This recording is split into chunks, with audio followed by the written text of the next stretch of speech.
नमस्ते भाइयों।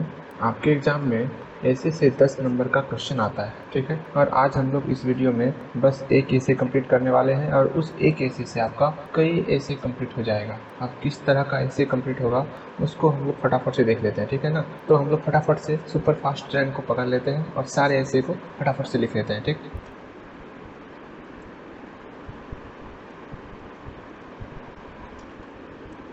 हम लोगों ने टोटल 30, सुन रहे हो ना आप, टोटल 30 ऐसे का नाम हम लोगों ने लिखा है। इन सारे ऐसे के बदले हम लोग सिर्फ एक ऐसे ही याद करेंगे और उसी में ये सारा ऐसे आपका कंप्लीट हो जाएगा भाई, ठीक है। इसलिए आज जो मैं बताने वाला हूँ ना उसको अच्छे से समझना है आपको, ठीक। ठीक है भाई। पहला है आपका द राइजिंग प्राइस और इन्फ्लेशन, मतलब बढ़ती कीमत या मुद्रास्फीति। इस पर हम लोग ऐसे देखेंगे। ये आपका इंटर के एग्जाम में 2015 और 2020 में पूछा गया है, ठीक है भाई। नेक्स्ट है आपका अनएम्प्लॉयमेंट, बेरोजगारी। ये आपका 2019 में पूछा गया था। नेक्स्ट है आपका impact of covid on society, समाज पर कोविड-19 का प्रभाव। ये आपका 2021 के एग्जाम में पूछा गया था, ठीक है भाई। उसके बाद है स्मगलिंग, तस्करी। नेक्स्ट है एनवायरमेंटल पॉल्यूशन, पर्यावरण प्रदूषण। ये आपका 2017 के एग्जाम में पूछा गया है, ठीक। नेक्स्ट है, अच्छा स्मगलिंग 2 बार लिखा गया है, कोई नहीं। नेक्स्ट है ओवर पॉल्यूशन, अत्यधिक प्रदूषण। पॉवर्टी मतलब गरीबी, traffic problem, terrorism, bribery, tax evasion, levels of dowry. ये सारा जो आपका ऐसे है, आप एक चीज़ में देख रहे हो कि आपको कॉमन दिख रहा हो, वो क्या है, सारा ऐसे जो है निगेटिव सेंस का है। सब में क्या है, निगेटिविटी है। देख लो आप, लेवल्स ऑफ डाउरी, दहेज, ठीक है ना, violence, tax problem, black marketing, injustice, political instability, जितना आपको दिख रहा है ये सारा चीज़, ठीक है। ये सारा चीज़ आपका जो है निगेटिव पॉइंट है। मतलब अगर इसके अलावा भी कोई निगेटिव ऐसे मिले आपको तो उसमें भी आप जो है, जो आज मैं बताने वाला हूँ इसको आप आराम से लिख देना, ठीक है। समझ रहे हो आप। तो हम लोग अपना ऐसे स्टार्ट करते हैं। फर्स्ट ऑफ ऑल हम जो है ऐसे को पहले लिख लेते हैं। उसके बाद हम एवरी सेंटेंस को, जितना वाक्य है हर एक वाक्य को अच्छे से आपको समझाएंगे, ओके। तो पहले हम लोग ऐसे को लिख लेते हैं। चलो हम लोग स्टार्ट करते हैं।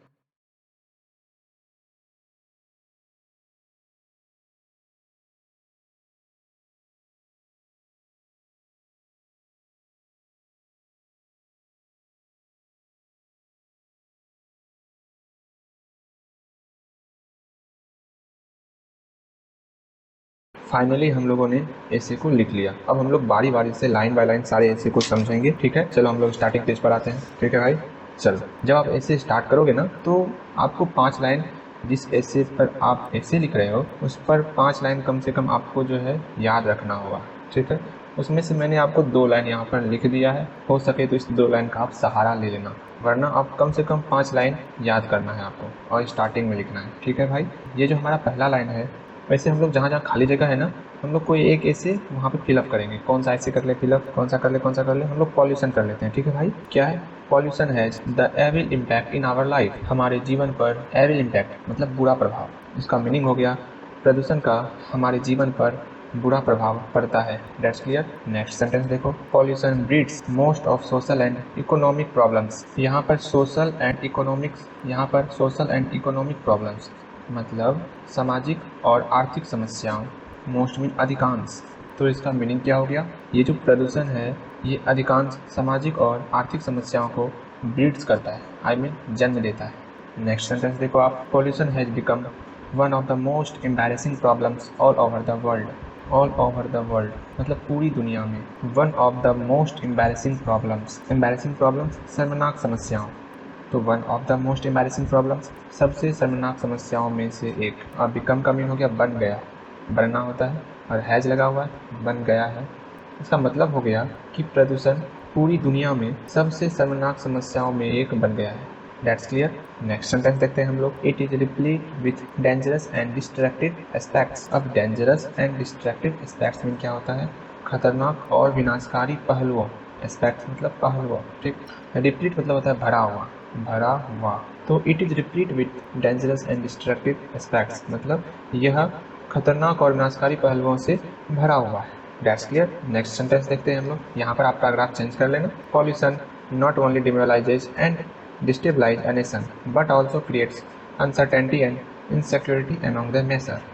नॉट ओनली मतलब ना केवल, ए नेशन एक राष्ट्र का, डिमोरलाइज मतलब होता है मनोबल गिराना, और डिस्टेबलाइज मतलब होता है अस्थिर करना, बट ऑल्सो क्रिएट्स मतलब होता है उत्पन्न करना, पैदा करना, अनसर्टेनिटी एंड इनसिक्योरिटी, अनसर्टेनिटी में होता है आपका अनिश्चितता, अमॉन्ग द मैसर मीन जनता के बीच, अमॉन्ग मतलब होता है के बीच, जनता के बीच, मैंने आपको बताया है अमॉन्ग का प्रयोग यहाँ पर क्यों हुआ है, ठीक। तो इसका मतलब हो गया, ध्यान से समझना, पॉल्यूशन प्रदूषण न केवल एक राष्ट्र का मनोबल गिराता है और अस्थिर करता है, बल्कि जनता के बीच अनिश्चितता और असुरक्षा भी उत्पन्न करता है। That's clear. नेक्स्ट सेंटेंस देखो आप, this pollution creates in a society its inner strength, outer splendour, economic prosperity and social peace. अब यहाँ पर आपका क्रिप्स इन ए सोसाइटी मतलब समाज में रेंगता है, यह जो प्रदूषण है वो समाज में रेंगता है। किस भांति रेंगता है? एक सर्प की भांति रेंगता है। तो लाइक ए स्नैक भी यहाँ लिख सकते हो आप, ठीक है। और ये सर्प जो है आखिर क्या इफेक्ट करती है? तो ये क्या करती है? ईट्स, ये खाती है। क्या खाती है? इनर स्ट्रेंथ आंतरिक शक्ति, आउटर स्प्लेंडर बाहरी वैभव, इकोनॉमिक प्रॉस्पेरिटी आर्थिक समृद्धि and social peace of a nation एक राष्ट्र की सामाजिक शांति को यह खा जाता है। कौन खा जाता है? ये पॉल्यूशन आपका, ठीक है ना। एक बार इसका समझ लो, यह प्रदूषण समाज में रेंगता है, यहाँ पर एंड का ही प्रयोग कर सकते हैं, और यह आंतरिक शक्ति, बाहरी वैभव, आर्थिक समृद्धि और राष्ट्र के सामाजिक शांति को खा जाता है। That's clear. नेक्स्ट सेंटेंस देखो आप, द डैमेज डन जो नुकसान हुआ है इज नॉट ओनली इमीडिएट, वह तत्काल नहीं है। जो नुकसान हुआ है वह आपका तत्काल नहीं है, क्या है? बट ऑल्सो परंतु, फॉर रीचिंग दूरगामी भी है। मतलब जो प्रदूषण से जो आपका नुकसान हुआ है ना, वो आपका तत्काल अभी के लिए नहीं है, बल्कि उसका दुष्प्रभाव आपको बाद में भी मिलेगा। दूरगामी मतलब बाद में भी मिलेगा आपको इसका प्रभाव, इसका दुष्प्रभाव, समझ रहे हो आप। कॉन्सिक्वेंसली परिणाम स्वरूप, इसका मतलब होता है परिणाम स्वरूप। ए नेशंस गुड इमेज एक राष्ट्र की अच्छी छवि, इज स्पॉइल्ड मतलब खराब, ऑल ओवर द वर्ल्ड पूरे विश्व में। मतलब क्या हुआ इसका हिंदी अच्छे से समझो। इस प्रदूषण से जो नुकसान हुआ है इज नॉट ओनली इमीडिएट, वह तत्काल नहीं है, बट ऑल्सो परंतु वह दूरगामी भी है, ऑल्सो फार रीचिंग दूरगामी भी है। Consequently a nation's good image is spoiled all over the world, जिसके परिणाम स्वरूप पूरे विश्व में एक राष्ट्र की अच्छी छवि खराब हो जाती है। यहाँ पे वॉइस आपका यूज हुआ है, ठीक है। नेक्स्ट सेंटेंस देखो आप, पीपल फील लोग महसूस करते हैं, फील मतलब होता है महसूस करना। लोग महसूस करते हैं, क्या महसूस करते हैं? Insecurity and keep thinking about it all the time.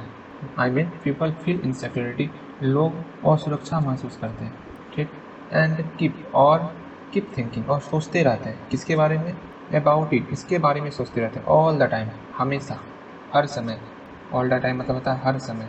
तो इसका क्या हो गया मीनिंग? लोग असुरक्षा महसूस करते हैं और हर समय इसके बारे में सोचते रहते हैं। किसके बारे में? पॉल्यूशन के बारे में, कैसे इसे निपटारा पाया जाए, ठीक है ना। नेक्स्ट सेंटेंस हम लोग देखते हैं। Pollution no doubt spread discontentment in the society and ultimately a nation good image gets spoiled in the world. प्रदूषण नो डाउट निसंदेह स्प्रेड डिसकंटेंटमेंट मतलब होता है असंतोष, स्प्रेड मतलब फैलाना, असंतोष फैलाता है। अभी मैंने इतना लिखा है ना, अब मुझे लिखने का मन नहीं कर रहा है। असंतोष फैलाना, ठीक, मतलब निसंदेह असंतोष फैलाता है इन द सोसाइटी समाज में, एंड अल्टीमेटली अंततः a nation's good image gets spoiled in the world पूरे विश्व में एक राष्ट्र की अच्छी छवि गेट्स स्पॉइल्ड खराब हो जाती है। That's clear. इसका फिर से देख लो अच्छे से मीनिंग। प्रदूषण निसंदेह समाज में असंतोष फैलाता है और अंततः इन द वर्ल्ड पूरे विश्व में एक राष्ट्र की अच्छी छवि खराब हो जाती है। नेक्स्ट सेंटेंस देखो आप, if it is not properly check, यदि इसकी प्रॉपरली चेक ठीक से जांच नहीं की गई, इसका मतलब है ठीक से जांच करना, ठीक से जांच करना, प्रॉपरली चेक। जुडिशियल न्यायिक, और ये जो moral and economic system of the nation is destroyed, अगर इसकी ठीक से जांच नहीं की जाती है। If it is not properly checked, यहाँ पर देन लगा देना, देन तब, देन जुडिशियल न्यायिक, मोरल एंड इकोनॉमिक सिस्टम नैतिक और आर्थिक व्यवस्था किसकी? ऑफ द नेशन राष्ट्र की, इज डिस्ट्रॉयड बर्बाद हो जाती है। इसका एक फिर से समझो, यदि इसकी ठीक से जांच नहीं की जाती है, देन तब न्यायिक एक राष्ट्र की नैतिक और आर्थिक व्यवस्था बर्बाद हो जाती है। नेक्स्ट लाइन देखो आप, William Golding rightly says man produces evil as a bee produces honey. William Golding ठीक ही कहते हैं मैन प्रोड्यूसेस एविल, आदमी जो है प्रोड्यूस करता है, पैदा करता है, क्या पैदा करता है, बुराई पैदा करता है। एविल मीन बुराई, किसके समान, एज अ बी, मधुमक्खी के समान, किसके समान, जिस प्रकार मधुमक्खी प्रोड्यूस करती है शहद को।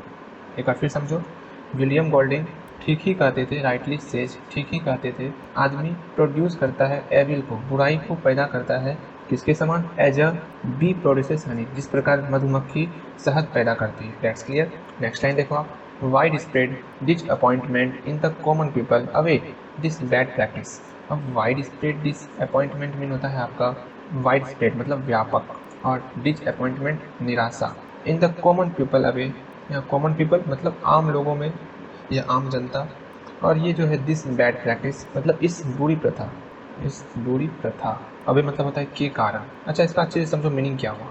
दिस बैड प्रैक्टिस, इस बुरी प्रथा के कारण, कॉमन पीपल आम लोग, आम जनता क्या है, व्यापक निराशा में है। ठीक है भाई, एक बार फिर समझो आप, इस बुरी प्रथा के कारण आम जनता व्यापक निराशा में है।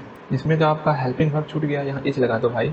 ठीक है, नेक्स्ट सेंटेंस देखो आप, it is like white ant that is eating away national health and unity unnoticeably, मतलब इट इज, यह, लाइक वाइट एंड, सफ़ेद चींटी की तरह, that is eating away national health, that is जो खाती है किसको, national health and unity unnoticeably, राष्ट्रीय स्वास्थ्य और यूनिटी को खाती है, एकता को खाती है, और अननोटिसेबली मतलब बेवजह खाती है, बेवजह। तो इसका मीनिंग हो गया, अच्छे समझो एक बार फिर से आप, यह सफ़ेद चींटी की तरह है जो राष्ट्रीय स्वास्थ्य और एकता को बेवजह खा रही है। That's clear. नेक्स्ट ट्रांसलेशन देखो आप, the unchecked spread of pollution has broken down moral and economic pillars of a nation. Unchecked spread मतलब अनियंत्रित फैलाव, अनियंत्रित प्रसार। ठीक है, इसके अनियंत्रित फैलाव ने, अनियंत्रित प्रसार ने किसके, पॉल्यूशन के, प्रदूषण के, हैज ब्रोकन डाउन तोड़ दिया है, किसको तोड़ दिया है, ए ऑफ ए नेशन, एक राष्ट्र के मोरल एंड इकोनॉमिक पिलर्स को तोड़ दिया है, मतलब नैतिक और आर्थिक स्तंभ को ये तोड़ चुका है। कौन, प्रदूषण। फिर समझो आप कि प्रदूषण के अनियंत्रित प्रसार ने, अनियंत्रित फैलाव ने एक राष्ट्र के नैतिक और आर्थिक स्तंभों को ब्रोकन डाउन तोड़ दिया है। नेक्स्ट सेंटेंस देखो आप, that is highly harmful and devastating for country. अब ये जो प्रदूषण है वो हाईली हार्मफुल है, अत्यधिक हानिकारक है, एंड डिवेस्टिंग फॉर कंट्री, और भारत के लिए डिवेस्टेटिंग विनाशकारी होता है। तो इसका मीनिंग क्या हो गया, पॉल्यूशन आई मीन प्रदूषण फॉर कंट्री देश के लिए अत्यधिक हानिकारक और विनाशकारी है। नेक्स्ट सेंटेंस देखो आप, it is destroying economic and political stability. Destroying नष्ट कर रहा है, डिस्ट्रॉइंग मतलब नष्ट कर रहा है, किसको नष्ट कर रहा है, इकोनॉमिक एंड पॉलिटिकल स्टेबिलिटी को नष्ट कर रहा है। पॉलिटिकल स्टेबिलिटी राजनीतिक स्थिरता, यह आर्थिक और राजनीतिक स्थिरता को नष्ट कर रहा है। नेक्स्ट सेंटेंस देखो आप, in the evil of pollution is not nipped in the bird. अब यहाँ बर्ड मतलब होता है कली, और निप मतलब होता है कटना, मतलब प्रदूषण की बुराइयों की कली अगर नहीं कटती है, इज नॉट निप्ड, तो क्या होगा, तो यह इट में spread rapidly like a bush fire. Bush fire मतलब, बुश मतलब होता है झाड़ी, झाड़ी की आग की तरह, रैपिडली मतलब होता है तेजी से, तेजी से फैल सकती है। मैं मतलब बताए थे आपको, सकना होता है, तेजी से फैल सकती है। And may swallow up the whole nation or region like an epidemic. Swallow मतलब होता है निकलना, किसको, होल नेशन को, पूरे देश को, पूरे देश को, या फिर रीजन को, आई मीन किसी क्षेत्र को, किसके समान, लाइक एन एपिडेमिक के समान, मतलब महामारी के समान, महामारी की तरह निकल सकती है। इसका एक बार आप अच्छे से समझो, यदि प्रदूषण की बुराइयों की कली नहीं कटती है तो यह झाड़ी की आग की तरह तेजी से फैल सकती है, एंड पूरे राष्ट्र को या क्षेत्र को महामारी की तरह निगल सकती है, स्वेलो कर सकती है। ठीक है, नेक्स्ट सेंटेंस हम देखते हैं, it deprives people mental, physical, moral, economic health and territorial integrity. मतलब हुआ इट डिप्राइव्स, डिप्राइव्स मीन होता है वंचित करना, यहाँ पे V5 लगा है इसका, इट डिप्राइव्स यह वंचित करता है, किसको, लोगों को वंचित करता है, पीपल, किससे वंचित करता है, मेंटल से वंचित करता है, आई मीन मानसिक, फिजिकल, शारीरिक, मोरल, नैतिक, इकोनॉमिक, हेल्थ, आर्थिक स्वास्थ्य, और टेरिटोरियल इंटेग्रिटी। टेरिटोरियल मतलब होता है क्षेत्रीय, इंटेग्रिटी मतलब अखंडता। तो इसका क्या हो गया मीनिंग, अच्छे समझो आप, यह लोगों को मानसिक, शारीरिक, नैतिक, आर्थिक स्वास्थ्य और क्षेत्रीय अखंडता से वंचित करता है। That's clear. नेक्स्ट सेंटेंस देखो, every peace loving who loves and drinks for peace, prosperity and protection must ponder over the cause of the social cancer of pollution. तो बारी बारी समझो इसका, एवरी पीस लविंग, प्रत्येक शांति प्रिय, पीस लविंग मतलब शांति प्रिय होता है, प्रत्येक शांति प्रिय को, हु जो, loves and dreams for piece, किसके लिए, जो प्यार करने वाले हैं और सपना देखने वाले हैं, किसके लिए? पीस के लिए, शांति के लिए, प्रोस्पर्टी के लिए, प्रोस्पर्टी में समृद्धि, एंड प्रोटेक्शन के लिए, में सुरक्षा के लिए। मतलब फाइनली अच्छे से समझो, शांति, समृद्धि और सुरक्षा के लिए प्यार करने वाले और स्वप्न देखने वाले प्रत्येक शांति प्रिय को मस्ट पॉन्डर मतलब विचार करना, जरूर विचार करना चाहिए। किसके बारे में? Over the cause of social cancer of pollution. किसके बारे में? सोशल कैंसर ऑफ पॉल्यूशन के कारण के बारे में, मतलब प्रदूषण के सामाजिक कैंसर के कारण के बारे में जरूर विचार करना चाहिए। That's clear. नेक्स्ट सेंटेंस देखो आप, द मेन काउजेज। ये जो पॉल्यूशन है इसका मेन कारण है आपका इलिटरेसी, आई मीन निरक्षरता, मिजरेबल पोवर्टी, दयनीय गरीबी, long policies of government. Long policies I mean लंबी नीतियाँ। किसकी लंबी नीतियाँ? सरकार की लंबी नीतियाँ। इंस्टेबिलिटी डिजायर आई मीन अस्थिरता की इच्छा। अगर ये सारा चीज़ रहेगा, अस्थिरता की इच्छा। Lust to accumulate wealth I mean accumulate wealth मतलब होता है आपका धन संचय करना, और लस्ट मतलब होता है लालसा, ठीक। एंड बिकम रिच ओवरनाइट रातों रात अमीर बनना। तो इसका मीनिंग क्या हुआ? जो ये पॉल्यूशन है उसका मुख्य कारण है, मैंने यहाँ पर बहुत सारा चीज़ आपको दिया है, ठीक। आप अपने सेंस के अनुसार इसमें से आप 2 से 3 चीज़ लिख लेना। अगर अधिक समझ में नहीं आता तब पूरा उतार लेना, ठीक है भाई।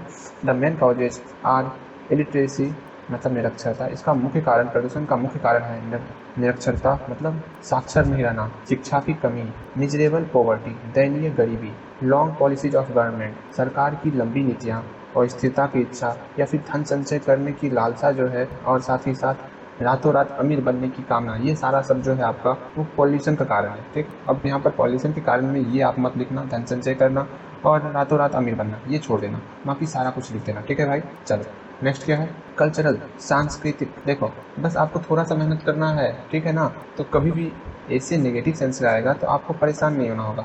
सांस्कृतिक, सामाजिक और रीजनल डाइवर्सिटीज। रीजनल डाइवर्सिटीज मतलब होता है क्षेत्र विविधताएं। ऑल्सो ब्रीड मतलब होता है जन्म देना, जन्म देती है। क्या जन्म देती है? मतलब ये जो सांस्कृतिक है, सामाजिक है और क्षेत्रीय विविधताएं हैं, ये जन्म देती है। किसको जन्म देती है? कन्फ्रंटेशन एमोंग द पीपल, लोगों के बीच टकराव को जन्म देती है। इसका मीनिंग क्या हुआ? सांस्कृतिक, सामाजिक और क्षेत्रीय विविधताएं भी लोगों के बीच टकराव को जन्म देती है, ठीक है ना। फ्यूडालिज्म आई मीन सामंतवाद, अनइवन डिस्ट्रीब्यूशन ऑफ वेल्थ, धन का असमान वितरण। डिस्ट्रीब्यूशन मीन आपका वितरण होता है, अनइवन असमान वितरण। इस धन का जो है असमान वितरण, सामंतवाद और एंड लैक मतलब होता है कमी। किसमें कमी? एजुकेशन एंड हेल्थ फैसिलिटीज, शिक्षा और स्वास्थ्य सुविधाओं में कमी। Also prove the way to spread pollution in the society, समाज में प्रदूषण को फैलाने का रास्ता है, का तरीका है, ठीक है ना। मतलब सामंतवाद, धन का असमान वितरण और शिक्षा तथा स्वास्थ्य सुविधाओं की कमी। ऑल्सो प्रूव द साबित करती, किसको साबित करती है? समाज में प्रदूषण फैलाने के तरीकों को साबित करती है, ठीक है ना। आई मीन ये सारा चीज़ जो है समाज में प्रदूषण फैलाने में कहीं ना कहीं जिम्मेदार है, ठीक है ना। यहाँ पर पॉल्यूशन के लिए आप ये सामंतवाद मत लिखना, धन का असमान वितरण लिख देना, मतलब आप लिख दो, हल्का फुल्का चलता है वो, ठीक है। नेक्स्ट देखो, एक्सटर्नल फैक्टर्स आई मीन बाहरी कारक, like involvement of foreign agencies. ये फॉरेन एजेंसीज क्या होता है? आई मीन विदेशी एजेंसियों, और ये इन्वॉल्वमेंट मतलब होता है भागीदारी। Are also spreading pollution in the country, देश में प्रदूषण फैला रहे हैं। आई मीन ये जो विदेशी एजेंसियां हैं इसकी भागीदारी, जैसे बाहरी कारक, ये सब क्या है मेरा? विदेशी एजेंसियां, ये बाहरी कारक ही है ना, जो कि बाहर से हमारे देश में आ करके हमारे देश में प्रदूषण फैला रहे हैं, ठीक है। That's clear. नेक्स्ट सेंटेंस देखो आप, N elaborate system of control I mean ये जो नियंत्रण है, नियंत्रण करने की एक विशेष प्रणाली। इलेबोरेट सिस्टम विशेष प्रणाली। यहाँ पर इलेबोरेट मतलब होता है विस्तृत, सिस्टम मतलब प्रणाली। Is needed to check pollution I mean प्रदूषण की जांच के लिए। यहाँ टू का प्रयोग के लिए के सेंस के लिए आया है, ठीक है। प्रदूषण की जांच के लिए नियंत्रण की एक विस्तृत प्रणाली, एक फैली हुई प्रणाली क्या है? जरूरी है, नीडेड जरूरी है। That's clear. नेक्स्ट सेंटेंस देखो आप, an organised committee should also be set up and provided with sufficient resources. An organised committee, organised मतलब होता है संगठित, एक संगठित समिति का also should be set up, set up मतलब होता है गठन, गठन करना या गठन किया जाना, ठीक है भाई। एंड प्रोवाइडेड मतलब होता है उपलब्ध कराना, with sufficient resources, sufficient resources, sufficient मतलब होता है पर्याप्त, रिसोर्सेज मतलब होता है संसाधन। इसका मीनिंग समझो आप, एक संगठित समिति का भी ऑल्सो गठन किया जाना चाहिए, एंड और पर्याप्त संसाधन उपलब्ध, प्रोवाइडेड मतलब उपलब्ध कराना होता है, और पर्याप्त संसाधन उपलब्ध कराए जाने चाहिए। That's clear. नेक्स्ट सेंटेंस देखो आप, गवर्नमेंट अथॉरिटीज, अथॉरिटीज मतलब होता है अधिकारियों, तो सरकारी अधिकारियों। नेक्स्ट एनजीओज, एनजीओज का फुल फॉर्म में इसका मीनिंग होता है गैर सरकारी संगठनों। And national mass media, national मतलब राष्ट्रीय, मास मीडिया जनसंचार माध्यमों should also take necessary, necessary मतलब जरूरी, नेसेसरी स्टेप्स जरूरी कदम, किसके लिए जरूरी कदम, at their levels to approve, यहाँ पर जो है अप्रूव मतलब होता है जड़ से खत्म करना, किसको जड़ से खत्म करना, ग्रेविंग मेंस ऑफ पॉल्यूशन, ग्रेविंग मेंस में बढ़ते खतरे को, ग्रेविंग मतलब बढ़ना, बढ़ते खतरे को जड़ से खत्म करना, किसके बढ़ते खतरे को, पॉल्यूशन के बढ़ते खतरे को, मतलब सरकारी अधिकारियों, गैर सरकारी संगठनों और राष्ट्रीय जनसंचार माध्यमों को प्रदूषण के बढ़ते खतरे एट देयर वर्क्स अपने स्तर पर जड़ से खत्म करने का जरूरी कदम उठाना चाहिए या लेना चाहिए, ठीक मतलब लेना। That's clear. नेक्स्ट सेंटेंस देखो आप, द एक्यूजर्स, एक्यूजर्स मतलब होता है आरोपी, ऐसे लगा है आरोपियों को should be give exemplary sentence, exemplary मतलब होता है अनुकरणीय, सेंटेंस में सजा भी होता है, ठीक। इसको हम लोग पनिशमेंट भी कर सकते हैं, आप इसकी जगह पनिशमेंट भी ले सकते हो, ठीक। तो आरोपियों को अनुकरणीय सजा दी जानी चाहिए, गिव दिया जाना चाहिए, ठीक है। It is only that we can eradicate, अब इरेडिकेट मतलब होता है मिटा सकते हैं, किसको मिटा सकते हैं बताओ भाई, सोशल एविल को, आई मीन सामाजिक बुराइयों को, कहाँ से, आवर सोसाइटी, अपने समाज से सामाजिक बुराइयों को मिटा सकते हैं, ठीक है भाई, अच्छे से समझो आप। जब हम लोग ये सारे कदम को उठाएंगे, आई मीन आरोपियों को जब हम सजा देंगे, पनिश देंगे, जब हम आरोपियों को सजा देंगे तभी हम, इट इज़ ओनली डेट, तभी हम जो है वी कैन इरेडिकेट, हम लोग मिटा सकते हैं क्या, सामाजिक बुराइयों को, कहाँ से, फ्रॉम आवर सोसाइटी, अपने समाज से इन सारी बुराइयों को तब हम लोग मिटा सकते हैं। That's clear. आपका ये ऐसे कंप्लीट हो चुका है, आप आराम से इस ऐसे को याद करो, और एग्जाम में कहीं पर भी आपका निगेटिव सेंस का ऐसे आया तो 2 से 3 लाइन उस ऐसे के बारे में अपने मन से लिखो और बाकी सारा ऐसे आप उतार देना, ठीक है भाई। That's clear. मिलते हैं अगले वीडियो में, आज के लिए बस इतना ही, टाटा बाय बाय।